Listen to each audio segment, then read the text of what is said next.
shall overcome. We shall overcome. We shall overcome someday. Oh, deep in my heart, I do believe we shall overcome someday. We shall overcome. We shall overcome. We shall overcome someday. Oh, deep in my heart, I do believe we shall overcome someday.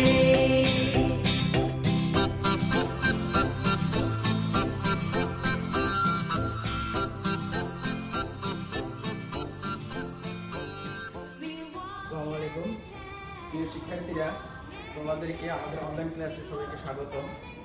তো আমাদের আজকে যেটা বিষয়ে আমি আলোচনা করব সেটা হচ্ছে ক্লাস 9-10 পদার্থবিজ্ঞানের অষ্টম অধ্যায়, যেটা হচ্ছে আলোর প্রতিফলন।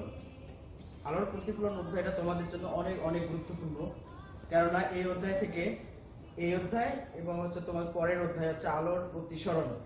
এই অধ্যায় থেকে তোমাদের প্রতি বছর এবং প্রতি পরীক্ষায় তোমাদের এখান থেকে প্রশ্ন আসেই, এর জন্য এই অধ্যায়টা তোমাদের জন্য অনেক অনেক গুরুত্বপূর্ণ। তো আমরা হচ্ছে কথা না বাড়িয়ে হচ্ছে আমাদের মূল টপিকসে আমরা চলে যাই। তোমাদের আজকের আলোচনার বিষয় হচ্ছে পদার্থবিজ্ঞান অষ্টম অধ্যায় আলোর প্রতিফলন, অর্থাৎ রিফ্লেকশন অফ লাইট। তো এই অধ্যায়ের মূল টপিকসগুলো হচ্ছে আমি এখানে বামসাইডে তোমাদের সুবিধার জন্য লিখে রাখছি, যেটা হচ্ছে এই আলোচনার বিষয় হচ্ছে 1 নম্বর হচ্ছে আলোর প্রকৃতি, তারপর হচ্ছে আলোর প্রতিফলন, দর্পণ, গোলীয় দর্পণে সৃষ্ট প্রতিবিম্ব গঠনের নিয়ম, বিম্ব গঠন, বিবর্ধন। তো আমাদের এখন হচ্ছে আলোর প্রকৃতি। তাহলে আমরা জানি হচ্ছে কি আলো এক প্রকার শক্তি, অর্থাৎ যে বস্তুটা এক জায়গা থেকে আরেক জায়গায় চলাফেরা করতে পারে বা এক জায়গা থেকে আরেক জায়গায় গমন করতে পারে, তারই কি শক্তি আছে। তো আবার হচ্ছে আলোর কি আছে, প্রতিফলন, প্রতিসরণ, বিবর্তন, অপবর্তন, এগুলো হচ্ছে আলোর ঘটে। আবার হচ্ছে আলোর কি তাড়িৎ চুম্বক তরঙ্গ আকারেও কি এক জায়গা থেকে আরেক জায়গায় কি স্থানান্তরিত হয়। তো আলোর প্রতিফলন যেটা, তো আমাদের এখানে উপরে দেখতে পাচ্ছ আমাদের একটা বিদ্যুতের লাইট আছে, সে লাইটটা না থাকলে কিন্তু তোমরা আমাকেও দেখতে পারতাম না বা এই রুমের কোনো কিছুই আমরা কি দেখতে পারতাম না। অতএব আলো কি করে এক জায়গায়, অর্থাৎ কোনো বস্তুর হচ্ছে কি নিজস্ব কোনো আলো নেই, সেটা হচ্ছে সূর্য বা অন্য কোনো দীপ্তিময় যে বস্তুগুলো আছে সেখান থেকে আলো এসে কোনো বস্তুর উপর পড়ে, তারপর সেটা কি আমাদের চোখে যায়, চোখে গেলে তারপর সেই বস্তুটা আমরা দেখতে পাই। অর্থাৎ সেই ঘটনাটা হচ্ছে এরকম, মনে করো এটা একটা যদি সূর্য হয়,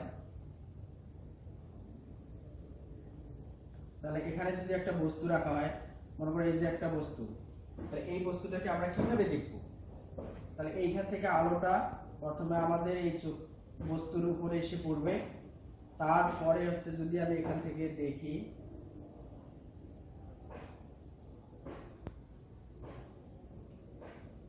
তারপর এখান থেকে আলোটা আমাদের চোখে গিয়ে পড়বে, তারপরে আমরা সেই বস্তুটা দেখতে পারবো। তাহলে এই যে ঘটনাটা ঘটলো, এই ঘটনাটাকে বলা হচ্ছে কি আলোর প্রতিফলন। এটা হচ্ছে বস্তু, আর যে বস্তুটা এখানে যেটা পড়লো সেটা হচ্ছে কি প্রতিফলন পৃষ্ঠ। তাহলে এটা হচ্ছে আপতিত রশ্মি আর এটা হচ্ছে কি প্রতিফলিত রশ্মি। তাহলে আমরা আলোর প্রতিফলনের সংজ্ঞাটা এভাবে দিতে পারি যে আলোক রশ্মি কি একটি স্বচ্ছ মাধ্যম থেকে চলতে চলতে একটা কোনো প্রতিফলক পৃষ্ঠে বাধা পেয়ে আবার কি ওই মাধ্যমে ফিরে আসে, তাহলে এই ঘটনাটাকে বলা হচ্ছে কি আলোর প্রতিফলন। তাহলে আলোর প্রতিফলন, তাহলে এই প্রতিফলনটা কয়ভাবে হতে পারে, তাহলে আলোর প্রতিফলন হতে পারে দুই ভাগে। 1 নম্বর হচ্ছে নিয়মিত প্রতিফলন, একটা হচ্ছে নিয়মিত বা রেগুলার রিফ্লেকশন, আর একটা হচ্ছে অনিয়মিত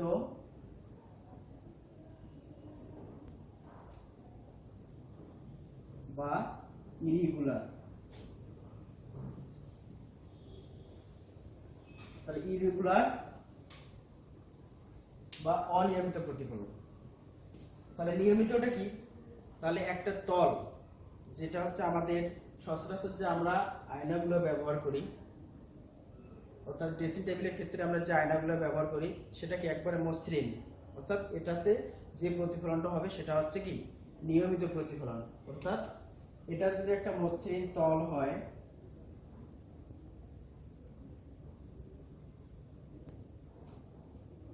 তাহলে এটা যদি একটা আমরা মসৃণ তল অনুভব করি বা মনে করি, তাহলে এখান থেকে যতগুলো আলোক রশ্মি আসবে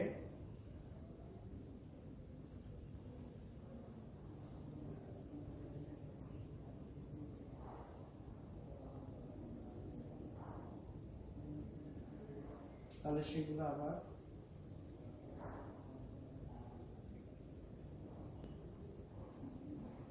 তাহলে আমরা এখান থেকে দেখতে পারতেছি যে একগুচ্ছ আলোক রশ্মি সমান্তরালে আসলো, আবার সেই আলোক রশ্মিগুলো আবার সমান্তরালে কি প্রতিফলিত হলো। তাহলে এই ধরনের প্রতিফলনগুলো হচ্ছে নিয়মিত প্রতিফলন বা রেগুলার রিফ্লেকশন। তাহলে এটা হচ্ছে নিয়মিত বা রেগুলার রিফ্লেকশন। তাহলে এর সংজ্ঞাটা আমরা এভাবে দিতে পারি যে একগুচ্ছ সমান্তরাল আলোক রশ্মি কোনো প্রতিফলক পৃষ্ঠে আপতিত হওয়ার পর যদি সেগুলো আবার সমান্তরালে প্রতিফলিত হয়, তাহলে এই প্রতিফলনকে নিয়মিত প্রতিফলন বা রেগুলার রিফ্লেকশন বলা হয়। তাহলে এই চিত্রটা হচ্ছে নিয়মিত প্রতিফলন। আর অনিয়মিত প্রতিফলন হচ্ছে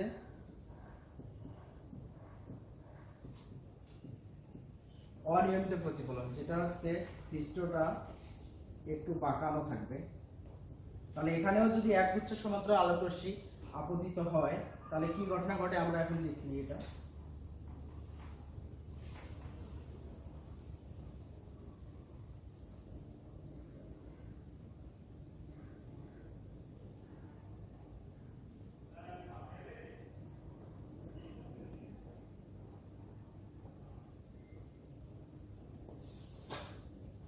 তাহলে এই পৃষ্ঠটা হচ্ছে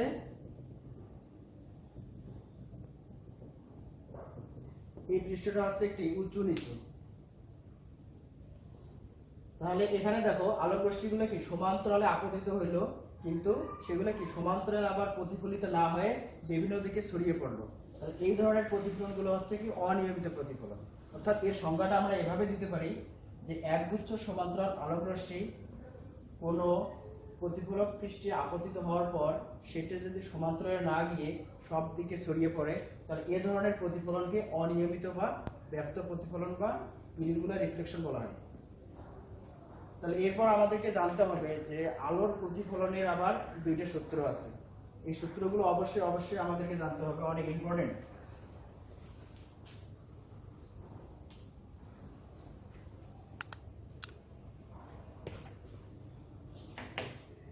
আলোর প্রতিফলনের সূত্র।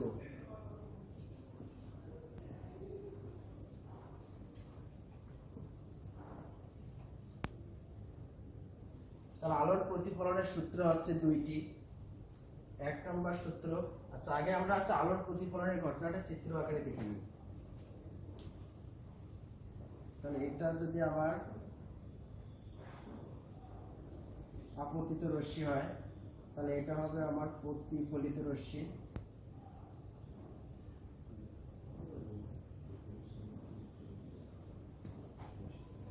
তাহলে দেখো এখান থেকে যে আলোটা আসতেছে প্রতিফলক পৃষ্ঠে, সেটার নাম হচ্ছে কি আপতিত রশ্মি। তাহলে এই রশ্মিটার নাম হচ্ছে আপতিত রশ্মি, এবং এখানে বাধা পেয়ে আবার যে রশ্মিটা উপর দিকে যাচ্ছে সেটা হচ্ছে প্রতিফলিত রশ্মি। তাহলে এটার নাম হচ্ছে আপতিত রশ্মি।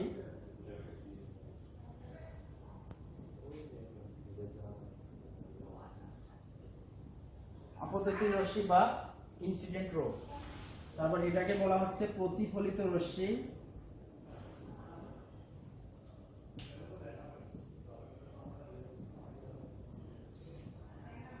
প্রতিফলিত রশ্মি বা রিফ্লেক্টেড রো। তাহলে এখানে যে কোণটা উৎপন্ন হবে সেটাকে বলা হচ্ছে ইনসিডেন্ট রো না ইনসিডেন্ট অ্যাঙ্গেল। এটাকে প্রকাশ করা হয় আই দ্বারা। আর এখানে যে একটা কোণ উৎপন্ন হবে সেটাকে বলা হয় প্রতিফলিত কোণ বা হচ্ছে রিফ্লেকশন অ্যাঙ্গেল। তাহলে প্রথম সূত্রটা হচ্ছে আপতিত রশ্মি, প্রতিফলিত রশ্মি, অঙ্কিত অবিলম্ব প্রতিফলক পৃষ্ঠের একই বিন্দুতে এবং একই সমতলে অবস্থিত। এটা হচ্ছে 1 নম্বর সূত্র। আমি আবার বলতেছি, আপতিত রশ্মি, প্রতিফলিত রশ্মি, অঙ্কিত অবিলম্ব প্রতিফলক পৃষ্ঠের একই বিন্দুতে ও একই সমতলে অবস্থিত। এটা হচ্ছে 1 নম্বর সূত্র। আর 2 নম্বর সূত্রটা হচ্ছে আমরা যে দুইটা কোণ এখানে পাইলাম, একটা হচ্ছে কি আপতন কোণ বা ইনসিডেন্ট অ্যাঙ্গেল, আর হচ্ছে প্রতিসরণ কোণ প্রতিফলন কোণ বা হচ্ছে রিফ্লেকশন অ্যাঙ্গেল। তাহলে এই কোণ দুইটা সর্বদা কি হবে? সমান হবে, অর্থাৎ আপতন কোণ ও প্রতিফলন কোণ সর্বদা সমান। এটা হচ্ছে 2 নম্বর, অর্থাৎ কোণ আই ইকুয়াল কোণ আর। এটা হচ্ছে 2 নম্বর সূত্র।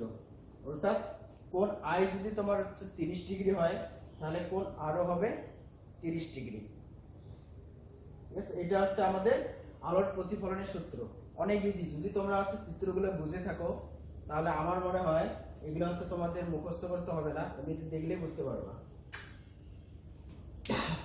তাহলে এখন যদি এটা, আচ্ছা আপতন কোণ কাকে বলে? আপতন কোণ, তাহলে আপতন কোণ আই এটা কাকে বলে? তাহলে এই আপতিত রশ্মি অবিলম্বের সাথে যে কোণ উৎপন্ন করে তাকে বলা হয় আপতন কোণ। আর প্রতিফলন কোণটা হচ্ছে প্রতিফলিত রশ্মি অবিলম্বের সাথে যে কোণ উৎপন্ন করে তাকে প্রতিফলন কোণ আর বলা হয়। তাহলে আমরা জানি আপতন কোণ ও প্রতিফলন কোণ কি সর্বদা কি সমান। তাহলে এটা যদি অবিলম্ব হয়, তাহলে এটা যদি আমার আপতন কোণ 30 ডিগ্রি হয়, তাহলে এই অবশ্যই আমার প্রতিসরণ কোণের মান কি 30 ডিগ্রি হবে। তাহলে এটা হবে 30 ডিগ্রি। তাহলে এটাই হচ্ছে প্রতিফলনের দ্বিতীয় সূত্র। তাহলে এই সূত্রটাকে কাজে লাগিয়ে একটা প্রশ্ন পাওয়া যায় এখানে। এখন যদি তোমাদেরকে প্রশ্ন করা হয় যে আলোক রশ্মি এদিকে না যদি অবিলম্ব বরাবর আপতিত হয়, তাহলে প্রতিফলন কোণের মান কত ডিগ্রি হবে? তাহলে আমরা জানি এখানে আমাদেরকে অবশ্যই সংখ্যাটা মনে রাখতে হবে যে আপতন কোণ কাকে বলে। তাহলে আপতন কোণটা উৎপন্ন করে হচ্ছে আপতিত রশ্মি ও অবিলম্ব। এখন যেহেতু হচ্ছে অবিলম্ব বরাবর আলোক রশ্মিটা আসবে, সেহেতু এখানে কি কোনো ডিসটেন্স থাকবে? অবশ্যই কোনো ডিসটেন্স থাকবে না। সেহেতু এখানে আপতন কোণের মান হবে 0 ডিগ্রি, সেহেতু প্রতিফলন কোণের মান হবে 0 ডিগ্রি। তাহলে প্রশ্নটা যদি এভাবে তোমাদের পরীক্ষায় আসে যে অবিলম্ব বরাবর কোনো আলোক রশ্মি আপতিত হলে সে কি ওই পথেই ফিরে আসে কেন, তাহলে আমরা কিন্তু ব্যাখ্যাটা এভাবে দিতে পারবো। আপতন কোণ এবং প্রতিফলন কোণের উপর ডিপেন্ড করে আমাদেরকে ব্যাখ্যাটা দিতে হবে। এখন হচ্ছে আমরা যাব দর্পণ। তাহলে আমাদের এই দুইটা আলোচনার বিষয় কিন্তু হয়ে গেল। তাহলে এখন আমরা যাব হচ্ছে দর্পণে। তাহলে দর্পণ এটা আমরা সবাই চিনি, সবার বাড়িতেই আছে। দর্পণ মানে হচ্ছে আয়না। এটা সবার বাড়িতেই বেসিন আছে। আমরা বেসিন চেহারা দেখার জন্য ড্রেসিং টেবিলে যে আয়না ব্যবহার করি সেটাই হচ্ছে কি দর্পণ বা মিরর। তাহলে এই দর্পণ বা মিররটা হচ্ছে কি কিছুক্ষণ আগে যেটা আমরা জানলাম যে নিয়মিত প্রতিফলন। নিয়মিত প্রতিফলনের ক্ষেত্রে অবশ্যই যে আমরা প্রতিফলক পৃষ্ঠটা পাচ্ছি, তো যেটা হচ্ছে আমরা আলোচনা করেছিলাম হচ্ছে নিয়মিত প্রতিফলন। নিয়মিত প্রতিফলনে অবশ্যই সমতল পৃষ্ঠ প্রয়োজন, না হলে কিন্তু সেটা নিয়মিত প্রতিফলন হবে না। তাহলে এই আমাদের যে আয়না বা দর্পণ, যেটা হচ্ছে কি একদম স্বচ্ছ এবং সমতল, যেটা হচ্ছে এক সাইডে কি পাড়া লাগানো থাকে, সেটা হচ্ছে সিলভারের পাড়া লাগানো থাকে, তাহলে আমরা সেটাকে প্রতিফলক পৃষ্ঠ হিসেবে ব্যবহার করতে পারবো। তাহলে দর্পণ কাকে বলে? তাহলে দর্পণ হচ্ছে কি এমন একটি মসৃণ তল যেখানে আলোর নিয়মিত প্রতিফলন ঘটে। তাহলে দর্পণের সংজ্ঞাটা আমি আবার বলতেছি। তাহলে দর্পণ হচ্ছে এমন একটি মসৃণ তল যেখানে আলোর নিয়মিত প্রতিফলন ঘটে। এখন হচ্ছে আমরা যে দর্পণগুলো ব্যবহার করি বাসা বাড়িতে ড্রেসিং টেবিলের ক্ষেত্রে এক দর্পণ দেখতে পাই, আবার মোটরসাইকেল বা হচ্ছে যে কোনো গাড়ির সাইডে যে আমাদের আয়নাগুলো থাকে বা দর্পণগুলো বসানো থাকে সেগুলো আবার কি কিছুটা গোল। তাহলে এগুলোর উপর ভিত্তি করে দর্পণকে আবার কি দুই ভাগে ভাগ করা যায়। তাহলে একটা হচ্ছে সমতল দর্পণ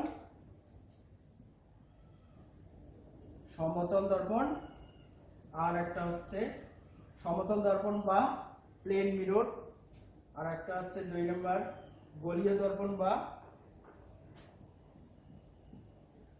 একটা হচ্ছে গলীয় দর্পণ। তাহলে মূলত হচ্ছে দর্পণ হচ্ছে 2 প্রকার। আবার এই গলীয় দর্পণকে, তাহলে গলীয় বলতে আমরা কি বুঝি? গোল বা বৃত্ত বা সার্কেল। তাহলে এই সার্কেলের উপর ডিপেন্ড করে আবার এই দর্পণকে 2 ভাগে ভাগ করা যায়। তাহলে একটা হচ্ছে উত্তল দর্পণ, উত্তল দর্পণ বা কনভেক্স মিরর, আর একটা হচ্ছে অবতল দর্পণ বা কনকেভ মিরর। অবতল দর্পণ বা কনকেভ মিরর। তাহলে এখন দেখো আমাদের এটা তো হচ্ছে গলীয় দর্পণ একটা। তাহলে এই গলীয় দর্পণটাকে যদি আমি একটা অংশ কেটে নিই, তাহলে এই অংশটা আমি মনে করি কেটে নিয়ে নিলাম। তাহলে এই অংশটা দেখো কয়টি অংশ পাওয়া গেল? 2টি অংশ। তাহলে একটা হচ্ছে এই সাইড একটা অংশ, আবার এই সাইড একটা অংশ। এখন এর আগে আমি প্রথমে বলে নিছি যে আমাদের যে বাসাবাড়িতে যে সমতল দর্পণগুলো ব্যবহার করা হয় তার পিছনে কি দেওয়া থাকে? সিলভারের প্রলেপ দেওয়া থাকে। তাহলে এখন দেখো এই প্রলেপটা যেদিকে আমি লাগাবো সেটার উপর ডিপেন্ড করে এই দর্পণগুলোর নাম হবে আলাদা আলাদা। তাহলে এখন দর্পণের এই একটা অংশ, এই একটা অংশ। যদি আমি দর্পণের এই অংশে প্রলেপ লাগাই,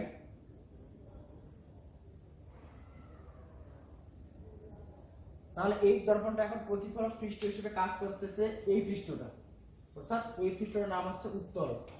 এটা হচ্ছে উত্তল। এখন যদি এই দর্পণটাকে আমি যদি এখন এই দিকে প্রলেপটা ব্যবহার করি, তাহলে এই দর্পণটা হবে কি? এখন দেখো অবতল, এইটা হচ্ছে কি? অবতল পৃষ্ঠ। তাহলে এই দর্পণটার নাম হচ্ছে অবতল দর্পণ। তাহলে তখন প্রতিফলক পৃষ্ঠ হিসেবে এই এই এই অংশটা কাজ করবে। তাহলে এই জন্য এটা হচ্ছে কি? অবতল দর্পণ। আচ্ছা, এই গলীয় দর্পণ সম্পর্কে কিছু সংজ্ঞা আছে, সেগুলো আমাদেরকে অবশ্যই জানতে হবে। আর এই সংজ্ঞাগুলো অনেক পরীক্ষায় আসে। তাহলে উত্তল দর্পণ এবং অবতল দর্পণ সম্পর্কে তো আমাদের ধারণা হয়ে গেল। তাহলে এটা উত্তল দর্পণ এবং অবতল দর্পণ ডিপেন্ড করতেছে আমাদের যে কোন দিকে সিলভারের প্রলেপটা আছে সেই প্রলেপটার উপর ডিপেন্ড করতেছে আমাদের উত্তল দর্পণ এবং অবতল দর্পণ। তো এটা যদি একটা গলীয় পৃষ্ঠ হয়, তাহলে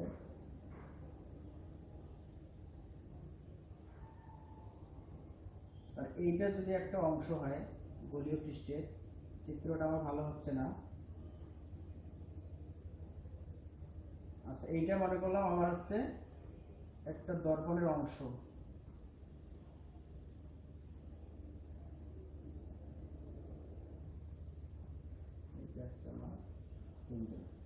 আচ্ছা, তাহলে আমরা হচ্ছে পূর্বের ক্লাসে জানিয়েছিলাম যে যে কোনো একটা রেখা বা যে কোনো কিছুর মধ্যবিন্দুটা আমরা কি কম্পাসের সাহায্যে নির্ণয় করি।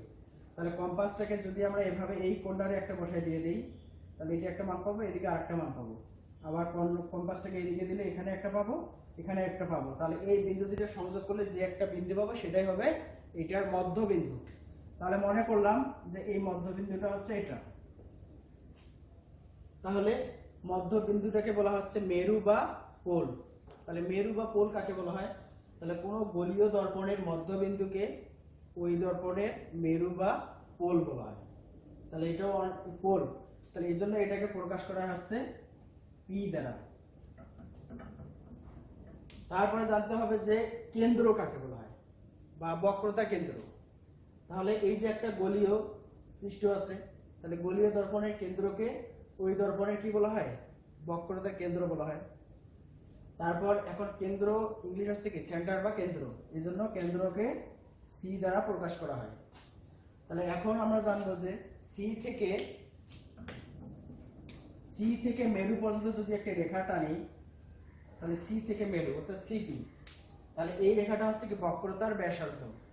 তাহলে বক্রতার ব্যাসার্ধের সংজ্ঞাটা আমরা এভাবে দিতে পারি যে কেন্দ্র থেকে মেরু বিন্দু পর্যন্ত দূরত্বকেই বলা হচ্ছে কি?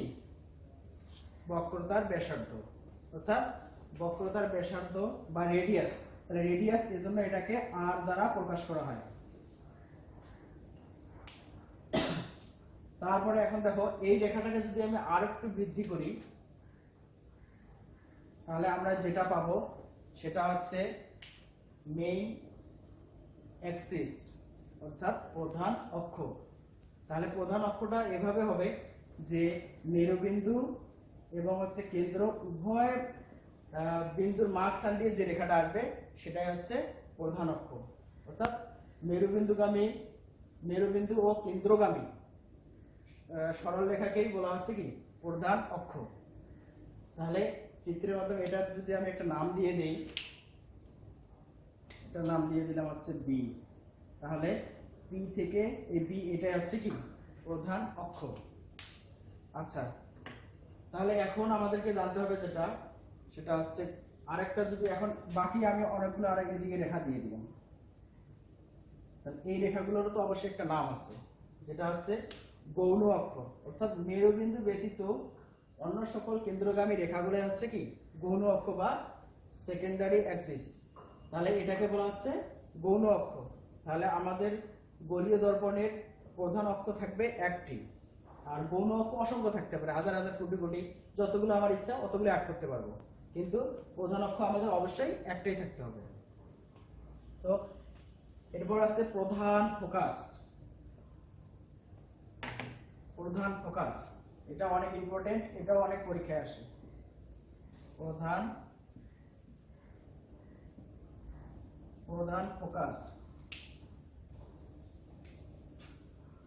তাহলে প্রধান ফোকাসটা আমরা হচ্ছে উত্তল দর্পণের ক্ষেত্রেও দেখব, অবতল দর্পণের ক্ষেত্রেও দেখব। তাহলে এটা যদি একটা মনে করি,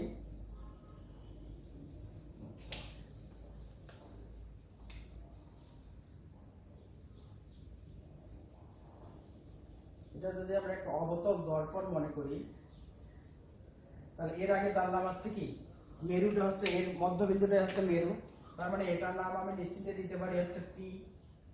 তারপর এখান থেকে যদি একটি রেখা টানি, তারপর হচ্ছে কি এখানে একটা দিয়ে দিলাম এফ, না সরি, তাহলে এটা হবে আমার কেন্দ্র।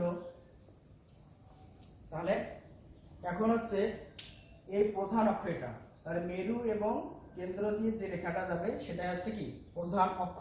এখন এই প্রধান অক্ষের সমান্তরালে যদি অনেকগুলো আলোক রশ্মি একসাথে আসে, প্রধান অক্ষের সমান্তরালে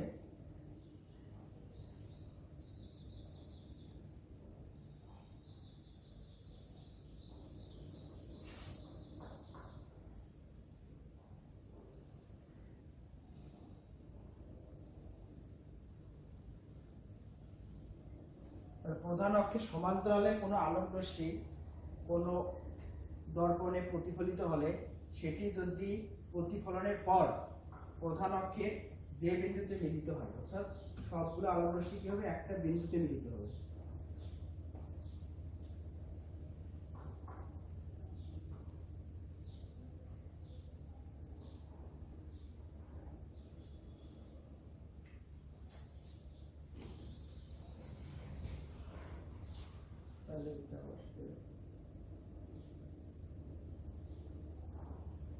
তাহলে এগুলো হচ্ছে কি আপতিত রশ্মি, আর এগুলো হচ্ছে প্রতিফলিত রশ্মি। তাহলে তোমার চিত্রে নিশ্চয়ই দেখতে পারতেছো যে প্রধান অক্ষের উপর প্রতিটা আলোক রশ্মি কি প্রতিফলনের পর এখানে একটা বিন্দুতে মিলিত হয়ে গেছে, তাহলে এই বিন্দুটাই হচ্ছে প্রধান ফোকাস। তাহলে আমরা সংজ্ঞাটা এভাবে দিতে পারি যে একগুচ্ছ অর্থাৎ প্রধান অক্ষের নিকটবর্তী ও সমান্তরাল আলোক রশ্মি একটি দর্পণের উপর আপতিত হলে সেটি প্রতিফলনের পর যদি প্রধান অক্ষের কোনো বিন্দুতে মিলিত হয় বা কোনো বিন্দু থেকে আসছে বলে মনে হয়, তাকে বলা হচ্ছে কি প্রধান ফোকাস।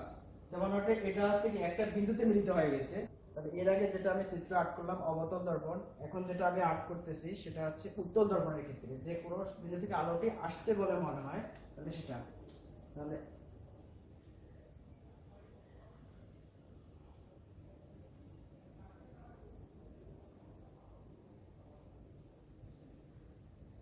এই চিত্রগুলো যদি তোমরা হচ্ছে কম্পাস দিয়ে আর্ট করো তাহলে অনেক আরো বেটার হবে।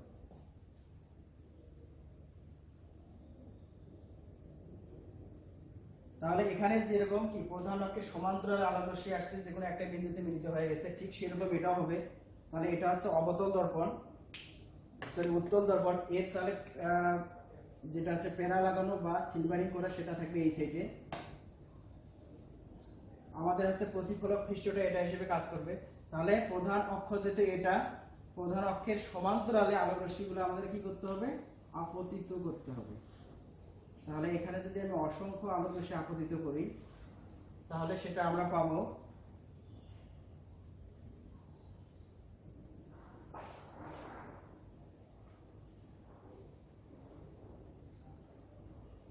তাহলে এভাবে আমরা যতগুলো আলোক রশ্মি আট করবো সবগুলো কি হবে, একটা বিন্দু থেকে আসছে বলে মনে হবে। তাহলে আমি সংজ্ঞাটাতে কিন্তু দিয়ে দিয়েছিলাম যে আলোক রশ্মি প্রতিফলনের ফলে কি প্রতিফলনের পর একটা বিন্দু থেকে আসছে বলে মনে হয় অথবা একটা বিন্দুতে মিলিত হয়, তখন সেটাকে বলা হচ্ছে কি প্রধান ফোকাস। তাহলে এটা হচ্ছে কি প্রধান ফোকাস। এখন দেখো ফোকাস দূরত্ব, ফোকাস দূরত্ব, তাহলে প্রধান ফোকাস থেকে মেরু বিন্দু পর্যন্ত যে দূরত্বটা হচ্ছে সেটাকে বলা হচ্ছে কি ফোকাস দূরত্ব। তাহলে এটা এর ক্ষেত্রে এটা হচ্ছে ফোকাস দূরত্ব। আবার অবতল দর্পণের ক্ষেত্রে এফ থেকে পি পর্যন্ত যে দূরত্বটা এটাকে বলা হচ্ছে কি ফোকাস দূরত্ব। আচ্ছা, অবশ্যই তোমরা জানতে পারছো, বুঝতে পারছো। এই বিষয়গুলো কিন্তু অনেক অনেক ইম্পর্টেন্ট।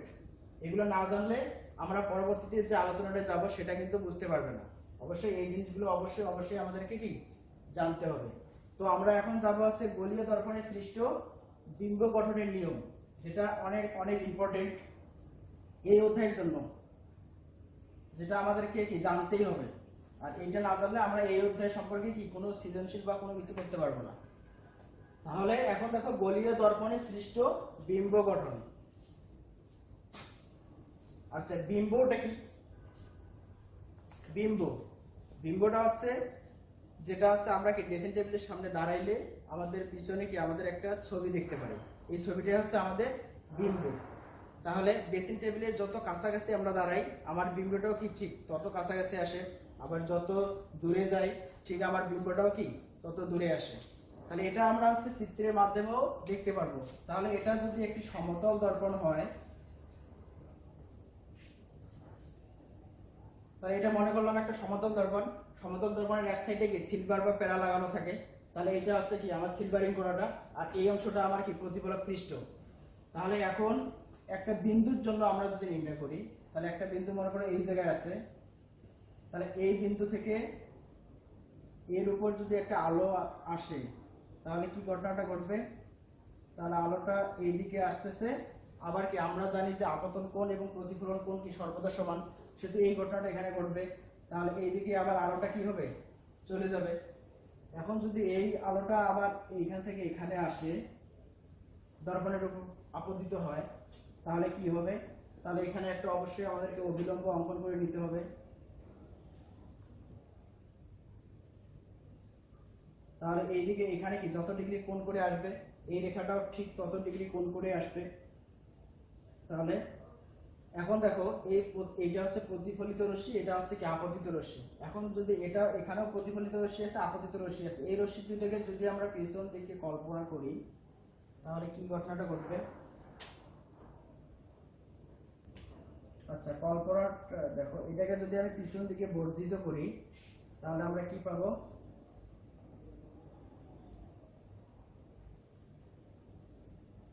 পিছন দিকে বর্ধিত করি, আবার এই প্রতিফলিত রশ্মি এটাকেও আবার পিছন দিকে বর্ধিত করি।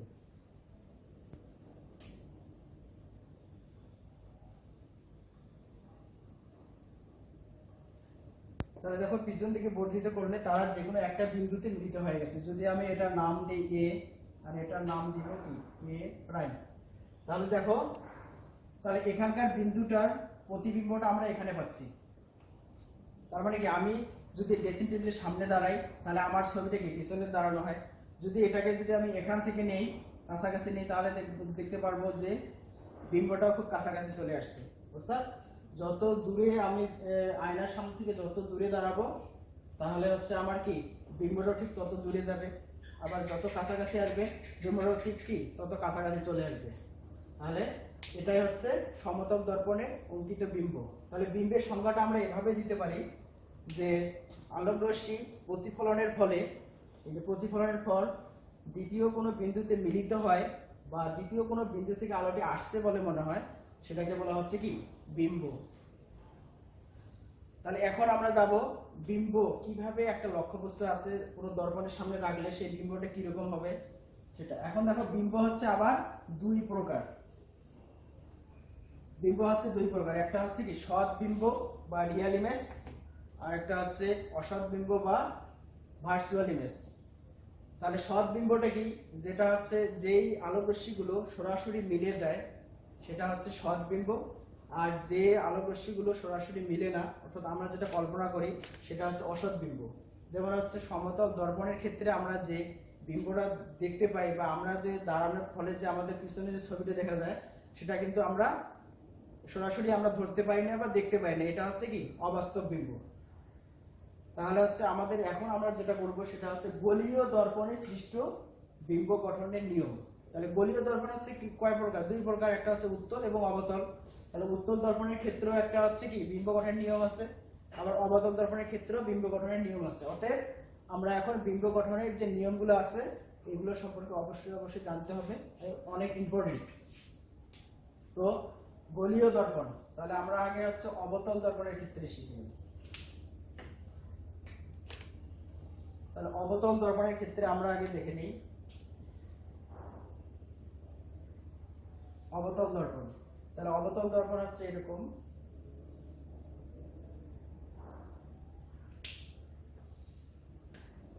আচ্ছা তিনটা নিয়ম আছে, আমি তিনটা চিত্রে আট করে নিয়ে নিলাম।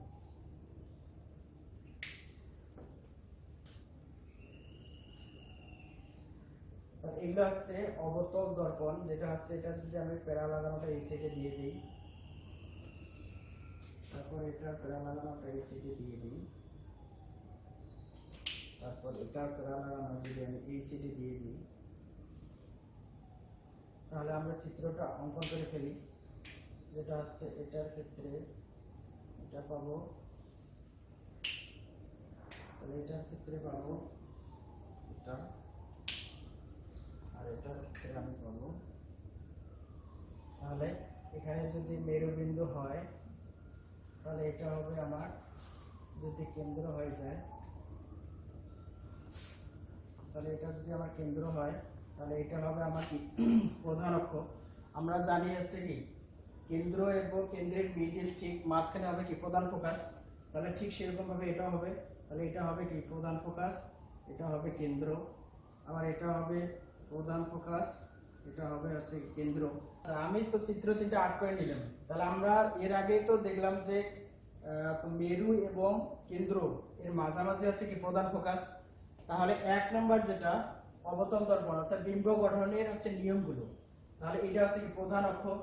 তাহলে প্রধান অক্ষের সমান্তরালে কোনো আলোকরশ্মি আসলে, তাহলে প্রধান অক্ষের এটা যদি সমান্তরাল হয় তাহলে প্রধান অক্ষের সমান্তরালে কোনো আলোকরশ্মি আপতিত হলে সেটিকে প্রধান ফোকাস দিয়ে প্রতিফলিত হবে। এটা হচ্ছে আমার এক নম্বর সূত্র। তাহলে আমি আবার বলতেছি, প্রধান অক্ষের সমান্তরালে কোনো আলোকরশ্মি আসলে সেটি প্রধান ফোকাস বরাবর কি প্রতিফলিত হবে। তারপরে এখন দ্বিতীয় সূত্রটা হচ্ছে প্রধান ফোকাস দিয়ে কোনো আলোকরশ্মি আসলে, প্রধান ফোকাস বরাবর কোনো আলোকরশ্মি আসলে সেটিকে প্রধান অক্ষের সমান্তরালে প্রতিফলিত হবে। তিন নম্বরটা হচ্ছে কোনো আলোকরশ্মি কেন্দ্র বরাবর আসলে, কেন্দ্র বরাবর আপতিত হলে সেটি আবার ওই পথে ফিরে যাবে। তাহলে এক নম্বর সূত্র আমরা কি পাইলাম, প্রধান অক্ষের সমান্তরালে কোনো আলোকরশ্মি দর্পণের উপর আসলে বা প্রতিফলিত আপতিত হলে সেটিকে প্রধান ফোকাস দিয়ে যাবে। আবার প্রধান ফোকাস বরাবর কোনো আলোকরশ্মি আসলে সেটিকে প্রধান অক্ষের সমান্তরালে প্রতিফলিত হবে। আর একটা হচ্ছে কোনো আলোকরশ্মি কেন্দ্র বরাবর আপতিত হলে সেটি আবার কি ওই পথে ফিরে যাবে। এটা হচ্ছে তিন নম্বর সূত্র, এটা হচ্ছে অবতল দর্পণের ক্ষেত্রে। এখন এই তিনটা চিত্রে উত্তল দর্পণের ক্ষেত্রে কি রকম হবে, কেননা আমাদেরকে যখন বিম্ব গঠনের ক্ষেত্রে আমরা আট করব তখন উত্তল দর্পণের ক্ষেত্রে আট করতে হবে, অবতল দর্পণের ক্ষেত্রে আট করতে হবে। তাহলে এখন দেখি উত্তল দর্পণের ক্ষেত্রে কি রকম আসে। তাহলে উত্তল দর্পণের ক্ষেত্রে কি প্যারা লাগানোটা এই সাইডে হবে বা পারা লাগানো। তাহলে এখন দেখো এটা হচ্ছে আমার প্রধান ফোকাস, এটা হচ্ছে আমার কেন্দ্র।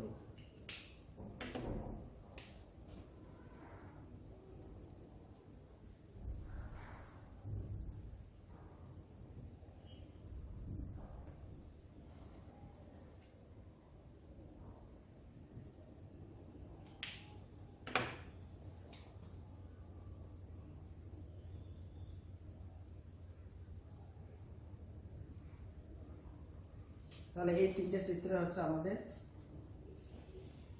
তাহলে এখন লক্ষ্য করতে হবে যে এখানে কি প্রধান অক্ষের সমান্তরালে কোনো আলোক রশ্মি আসছে, সেটি আবার কি হবে, তাহলে এখানেও কোনো আলোক রশ্মি প্রধান অক্ষের সমান্তরালে কোনো আলোক রশ্মি আপতিত হবে। তাহলে এই দেখো, এটাকে যদি আমি বৃদ্ধি করে দেই প্রধান অক্ষটাকে, তাহলে এটা কি সমান্তরালে আলোক রশ্মিটা যাচ্ছে।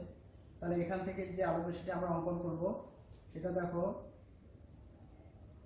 তাহলে কি প্রধান অক্ষের সমান্তরালে কোনো আলোক রশ্মি আসলে সেটি কি প্রধান ফোকাস দিয়ে আসছে বলে মনে হচ্ছে।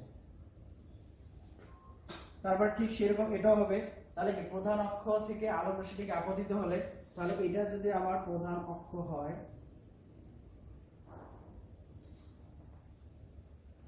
তাহলে এই দিকে আমার আলোক রশ্মিটা আপতিত হচ্ছে, তাহলে সেটি আবার কি হবে, প্রধান অক্ষের সমান্তরালে কি হচ্ছে, প্রতিফলিত হচ্ছে। তারপর হচ্ছে কি কেন্দ্র বরাবর কোনো আলোক রশ্মি আসলে,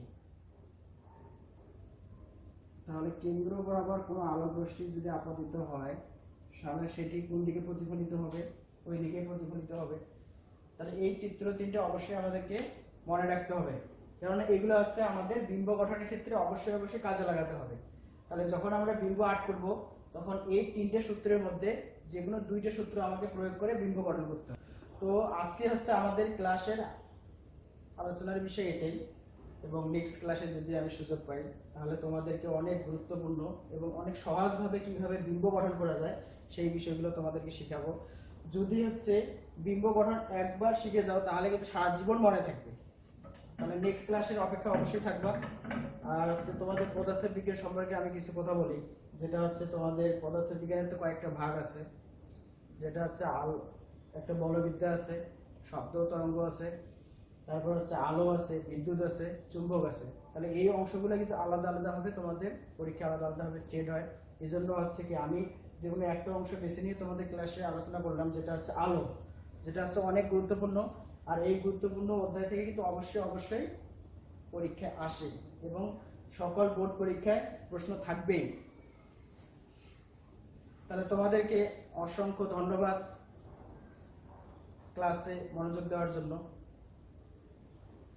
সবাই ভালো থাকবা, সুস্থ থাকবা, আমার জন্য দোয়া করবা, আমিও তোমাদের জন্য দোয়া করব যে তোমরা ভালো কিছু শিক্ষা অর্জন করে তোমরা মঙ্গলের জন্য অনেক কিছু করো। ধন্যবাদ।